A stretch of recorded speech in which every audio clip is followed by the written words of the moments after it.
এখন এরকম করিস না, এখন বড় হচ্ছিস, কদিন পর বিয়ে টিয়ে দিব যখন, তখন শ্বশুরবাড়ির থেকে কম কথা শুনতে হবে। এখন আমার কথাগুলো শুনতে তোর খারাপ লাগছে? ছাড়ো তো ছাড়ো। এখন তো ছাড়বোই, ভবিষ্যতে গিয়ে তো আমাকে আর বাবাকে কথা শুনতে হবে। আর কি ব্যাপার, সকাল সকাল এত চেঁচাচ্ছ কেন? আরে চেঁচাবো না বলো তো, ওকে আমি বোঝাতে বোঝাতে পাগল হয়ে যাচ্ছি।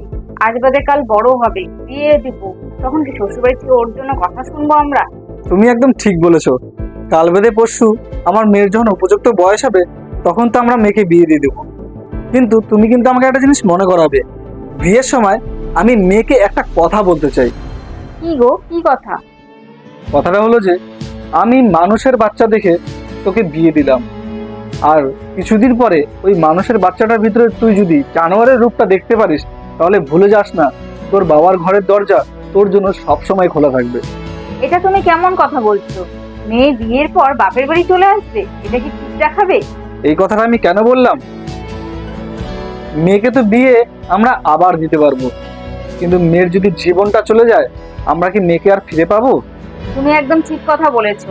এরকম স্বার্থপর মানুষের জন্য জীবনটা নষ্ট না করে বাড়ি ফিরে আসাটাই ঠিক।